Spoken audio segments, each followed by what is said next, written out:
এদিন চিত্রনায়িকা শাবনূরকে দেখে চিনতে পারেননি রাজধানীর এফডিসির সামনে নিরাপত্তার দায়িত্বে থাকা পুলিশ কর্মকর্তা।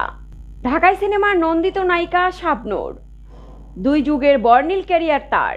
অভিনয় করেছেন প্রায় ২৫০ শতাধিক চলচ্চিত্রে। তবে দীর্ঘ সময় ধরে বড় পর্দায় অনুপস্থিত তিনি। সম্প্রতি একটি সিনেমা করার জন্য অস্ট্রেলিয়া থেকে দেশে ফিরেছেন এই নায়িকা।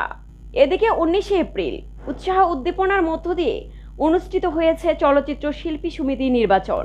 প্রবীণ তরুণ অভিনেতা অভিনেত্রীদের পদচারণে মুখর এফডিসি প্রাঙ্গণ। এর মধ্যেই দেশে ফিরেছেন ঢাকাই সিনেমার জনপ্রিয় অভিনেত্রী শাবনূর।